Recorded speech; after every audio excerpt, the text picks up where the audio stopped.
Bueno, y bienvenidos a todos los que se conectan a este espacio de Caracol Radio a través de nuestra plataforma de YouTube, por todas nuestras redes sociales, este espacio de entrevistas de Caracol Radio. Y hoy con un invitado muy especial, Laura Saavedra. ¿Qué tal, Laura? Así es, Orlando, muy feliz de estar acompañándolo con ustedes y con este invitado tan especial. Él es José Félix Lafuria, el presidente de Fedegan y jefe del equipo negociador del gobierno con el ELN.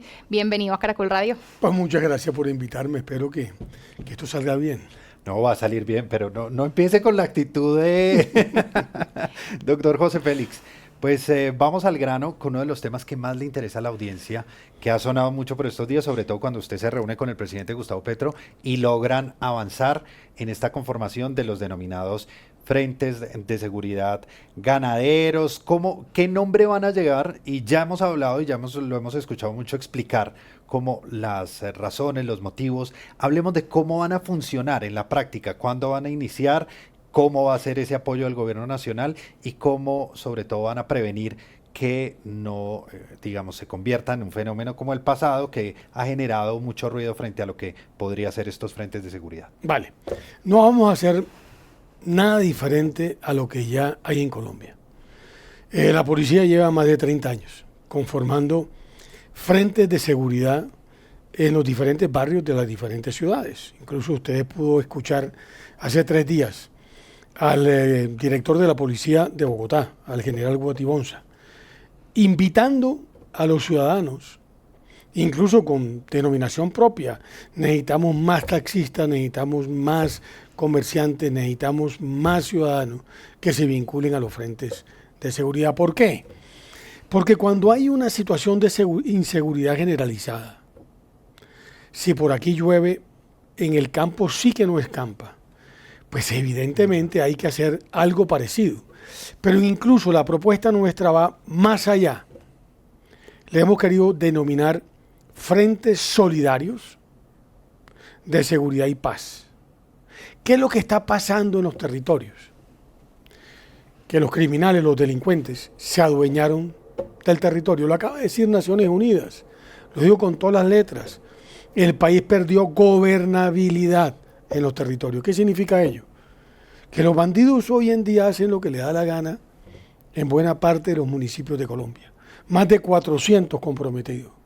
Entonces aquí hay que tener del lado de la ciudadanía una respuesta frente a un fenómeno que día por día va avanzando como consecuencia de protección de rentas ilícitas y al mismo tiempo una dinámica de violencia que son el resultado de esa protección.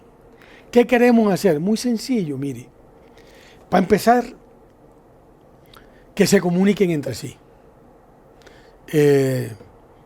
A partir de grupos abiertos de WhatsApp. Pero que no solamente sean los ganaderos. Yo creo que ahí tiene que estar el inspector de policía, el fiscal, el personero, que tiene una responsabilidad pública en materia de IH.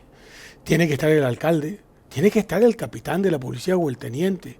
Y por supuesto, la fuerza pública como también la Procuraduría. Es decir, es como uno arma un tejido en las regiones de protección frente a las dinámicas de violencia.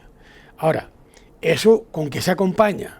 Porque no solamente mandar un WhatsApp, aquí está pasando algo. Claro, con los celulares y la red, ¿qué más elementos tendría? Muchos más. Por ejemplo, hemos venido trabajando con la policía en integrar las plataformas nuestras con las plataformas de la policía para que aquellos que se registren eventualmente puedan tener un botón de pánico que está vinculado a un IP.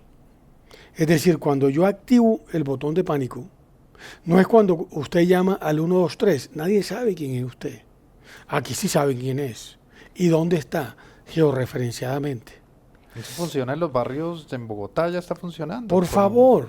¿Y cómo van a evitar una especie de filtración, digamos, de grupos armados ilegales? Acaba de pasar un caso muy especial en el Ejército Nacional que se infiltraron precisamente para atacar. ¿Cómo van ustedes a filtrar y a evitar precisamente que pase esto? Claro, porque cuando usted se registra, dice quién es.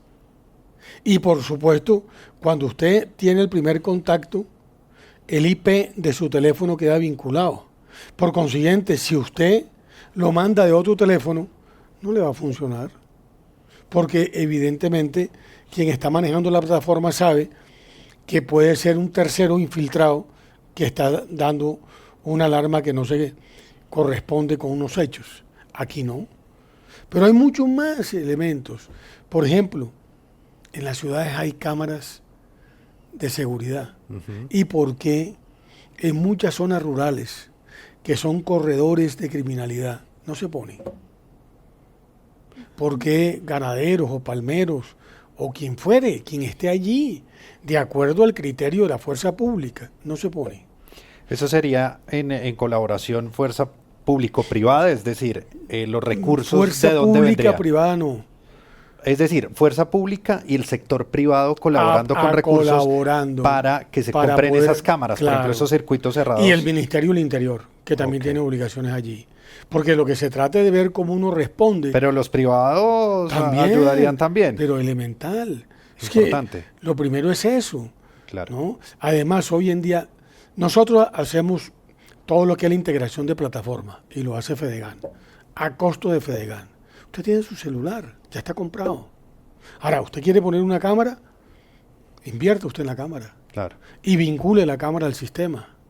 Entonces va uno avanzando en unos elementos que claramente ayudan a que la situación de riesgo sea muchísimo menor que no tener nada.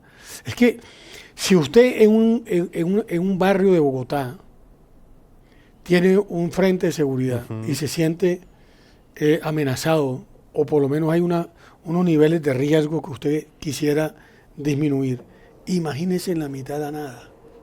Sí, es que aquí hay fincas.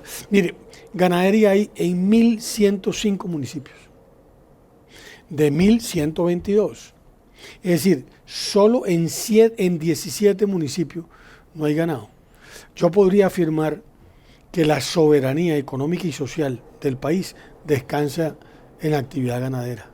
Pero todo Doctor. sería seguridad electrónica. O sea, armas de fuego Pero no el otro tendría. día lo expliqué, Orlando, y me parece que la explicación merece la pena volverla a hacer. A ver. De hecho, Piense- mira que los comentarios son esos. La gente tiene como mucho miedo que haya estas limitaciones de pronto por parte de los integrantes de este frente de seguridad, precisamente por la libertad que hay en el uso de armas en este momento. Pero piense usted la siguiente cosa. ¿Usted de dónde es? De Ibagué. ¿Tiene alguna referencia, digamos, los rurales, de algún familiar que tenga alguna finca en algún municipio del Tolima? Sí, claro. ¿Dónde? En Vayan de Tolima. Listo. Nosotros tenemos una casa. Piense esa finca bien lejana. Piense que ese señor tiene un revólver y le llegan 10 tipos armados. ¿Qué es más eficaz? ¿Ese revólver o un botón de pánico? Si el apoyo está, el botón de pánico. Pero es Le va a elemental. funcionar, Y le va a el funcionar botón de mejor. pánico, fíjese que usted hace una pregunta muy inteligente. Si funciona. Aquí no hay alternativa. Porque como usted presiona un botón de pánico y esa información en tiempo real le llega a la dirección de Carabineros. Y en función del tipo de alarma, Carabineros tiene la obligación de activar inmediatamente a unos policías de la zona o al ejército, si la situación es más crítica. Y además, usted después va a tener la trazabilidad de lo que ha sucedido. Es decir, yo lo hice a las 5:48, 3 horas después no había habido nada y me mataron. ¿Cuánto es el tiempo? Claro, exactamente? porque ahí no hay tutía. Es decir, ahí la fuerza pública no va a tener ningún argumento para no actuar Claro, inmediatamente. porque ya tuvo el aviso y el aviso Claro, queda registrado en un monitoreo. y de una persona registrada. ¿Qué ha pasado con el 123? Que hay gente que llama para desorientar a la fuerza pública. Es verdad. Van a hacer un atraco en un lugar, llaman por a otro otro lugar. Entonces, ese cuadrante de la policía, en vez de estar atento a una esquina determinada, está en otra. Aquí no hay tutía, porque está georreferenciado por un lado, y por el otro lado no tienes cómo evadir después la responsabilidad. Esos en caso de que procedimientos, eso es importante y esa responsabilidad, todo eso va a quedar escrito, va a quedar en procedimientos, en protocolos. una auditoría de bien- sistema a la plataforma lo identifica. El señor fulano a tal hora activó la alarma automáticamente la DICAR le mandó la información al comando más cerca de la policía o del ejército y ellos ya tienen una obligación de hacer, de lo contrario hay omisión en una responsabilidad constitucional y legal. Pero esos procedimientos van a quedar por escrito, Claro. consensuados con las autoridades. No, van a es de quedar las autoridades. sobre sí. el papel. Eso es de las autoridades, o sea, el botón de pánico es un botón de pánico que está conectado a una plataforma de la policía. Es decir, eso no lo vamos a manejar nosotros, es la policía. La policía es la responsable y concretamente la dirección de carabineros. Es la responsable de activar a la fuerza pública que tenga que actuar. Porque si es un problema de vigiato, es un problema policivo menor. Pero si es un problema que te van a secuestrar, Claro. entonces ya es un tema de gaula. O si es un problema más crítico, entonces de pronto es una respuesta que tiene que dar el ejército. Entonces, es DICAR la que tiene que tomar la decisión de qué activa. Y en fin, no sabemos bien la respuesta del presidente Gustavo Petro. ¿Le gustó? ¿No le gustó? ¿Qué dijo? Sí, Compartió no, vamos. plenamente el diagnóstico. El diagnóstico es crítico, mire. Hombre, para que aquí salten cuando la gente está almorzando. Imagínense lo que puede estar pasando En las regiones. allá en... Sin control alguno. Por favor. Ahí, ¿qué mensaje, digamos, le da usted, doctor José Félix Laforíes del gremio? Primero, a quienes quieren participar, a los ganaderos, a los pequeños, además, a quienes tienen su finca, su casa. ¿Cómo se inscriben? ¿Cómo es ese proceso? Sí, ese es un protocolo que tenemos que definir con el general Salamanca, porque ya tenemos protocolos para las brigadas y tenemos protocolos para los frentes solidarios de seguridad y paz. Pero claro, para poder activar la plataforma de la policía hay que hacer un protocolo muy definido con la propia policía, de tal manera que la gente sepa a qué atenerse, o sea, qué hacer y a qué atenerse. Exactamente. Eso está en construcción. ¿Cuándo cree que pueden No, tener esos ya está protocolos? prácticamente listo. Está Lo que tenemos cerca. que buscar la oportunidad para hacerlo público. Ya O ha tenido sea, acogida del público. O Entonces, sea, ya han tenido... apenas No, lo tiene, apenas ahí- lo tenga, lo presentamos aquí en Caracol, ¿o no? Pero con un backing en mi casa. Perfecto. Pero No, por usted, supuesto. usted no invita, pero por supuesto. O en la finca, para que se ¿Sabe vea cuánto más. tiempo me demoré de donde yo estaba acá? Casi 40 minutos. El tráfico es absurdo. Y sobre este mismo tema, ¿qué mensaje le da usted a la ciudadanía que no comparte mucho la idea de estos frentes y que tiene algún tipo de temor porque se revivan fantasmas del pasado? O cómo Cuando, convencerla cuando que uno mira a definitivamente quienes sirve. critican, muchos de ellos son los que aplauden las guardias campesinas o las guardias indígenas. Entre otras cosas, le llora un ojo cuando ve lo que se sucede en los territorios a propósito de la violencia indiscriminada de todos los actores armados, los confinamientos, los desplazamientos de estos grupos armados. Entonces, más bien le diría que le lloró en los dos ojos, porque es que hay muchos colombianos inermes que necesitan la protección de la fuerza pública. Y ellos, en cambio, lo que están es cómodamente habilitando a que estos otros actores armados sigan haciendo lo que les viene en gana para someter a la población civil. Ya está bueno. Ustedes tienen ya algo listo, deben tener algo ya listo. Un piloto, un primer ejercicio. No, estamos haciendo un piloto en el ¿Cómo, Cesar. cómo va a ser? ¿Cuántas personas están Estamos inscritas? haciendo el ¿Cómo está piloto en el funcionando? Cesar, estamos avanzando. En el Cesar. Estamos esperando que hablar es mucho. Hablar no, porque ya hemos hablado varias veces con General Salamanca. Poner a funcionar el tema con DICAR. ¿Cuándo se pone a funcionar? ¿Cuándo vemos ese primer? Como ¿Y dije yo en el qué otro día, regiones? la palabra la tienen ellos. Nosotros tenemos toda la disposición y el apoyo. Y Pero todo han listo. pensado cómo diferenciar ya en unas regiones que son las que de pronto se está potencializando. No, la idea es hacerlo en todas las regiones. Yo estoy con la policía. Hay 33.000 frentes de seguridad en Colombia. Está inventado.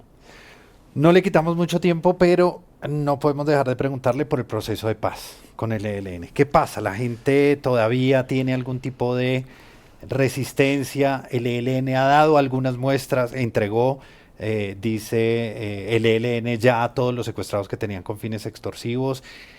¿Cree usted en la voluntad de paz del ELN, que da algunas muestras, pero todavía sigue cometiendo actos criminales como confinamientos en regiones como Chocó y otras zonas del país? Bola de cristal no tenemos.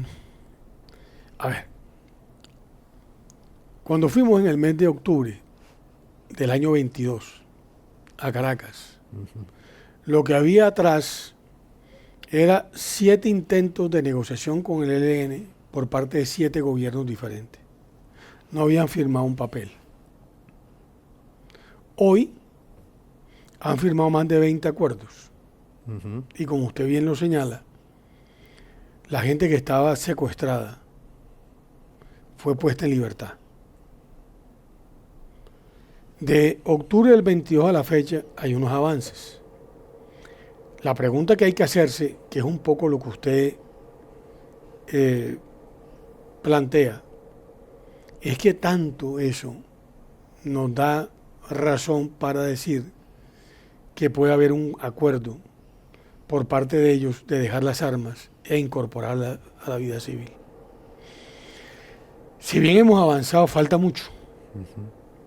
Y hay muchos temas sobre los cuales habrá que trabajar para que podamos tener una respuesta más nítida. Vamos otra vez a Caracas ahora, 1 año y medio después, un poco más. Un poco más. A ver cómo logramos avanzar. Es el 7º ciclo.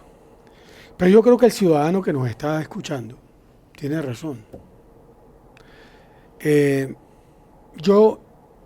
Claro, una cosa es pensar con el deseo y otra cosa son las realidades. Yo si estuviera del otro lado, pensaría igual. Quiero más muestras. Quiero más hechos. En el tema de los secuestros siempre ha sonado mucho en el tintero de los colombianos. ¿Cuál es la realidad de los secuestros del ELN en este proceso de paz? ¿Cuántos secuestrados calculan ustedes que hay exactamente? Yo no estoy en el mecanismo de monitoreo y de verificación, que incluso creo que hoy o ayer tuvieron una reunión y no tengo la información sobre ese tema en particular. Pero ganaderos, o sea, de los 31 que presentamos, tenían 7 ganaderos. Que ya fueron puestos en libertad. Que han venido siendo puestos en libertad. No hay fines de Y el extorsión. último fue Juan Carlos Beiter, que lo devolvieron allá en el banco, ¿cierto? No tengo por lo pronto ninguno referenciado ganadero que esté secuestrado. ¿Usted cree que nunca se había avanzado tanto en una negociación con el ELN como en este proceso que está gestionando y del que usted hace parte del equipo? Acuérdese que yo no soy pasólogo. O sea, es la primera vez que estoy en esto. Pero le cuentan. Pero Además, todos usted es muy aquellos juicioso. Usted todos estudia el tema. aquellos que habían estado en esto dicen que nunca se había avanzado tanto. Y la prueba es que 7 gobiernos lo intentaron y no firmaron un solo papel. Aquí por lo pronto se han firmado más de 20 acuerdos. ¿Cuál es el próximo acuerdo que usted tiene la expectativa? No, que yo se creo logre? que hay unos temas gruesos, yo creo que hay unos temas de víctimas gruesos, hay unos temas que tienen que ver con definir ya finalmente la metodología de participación de la sociedad para que pueda identificar aquellas causas que eventualmente afectan la vida, ¿no? Del ciudadano. Claro. Doctor Laferi, muchísimas gracias por habernos acompañado en este espacio. Quisiéramos tener mucho más espacio para hablar todos esos avances en el proceso de paz, porque muchos colombianos se preguntan si definitivamente vamos a llegar a esa paz total que todos anhelamos y la importancia que tienen estos frentes de seguridad. Acá bienvenidos siempre a este espacio de entrevistas en Caracol Radio. Tan queridos los dos. Un abrazo y aquí estamos. Nos firmes. queda una invitación a su backing a que nos cuente cómo es que van a funcionar entonces esos protocolos de detalle a detalle. Los va a conocer aquí primero, en Caracol Radio, en este espacio de entrevistas y donde por supuesto siempre bienvenido José Félix Laferi. Muchas gracias por la invitación.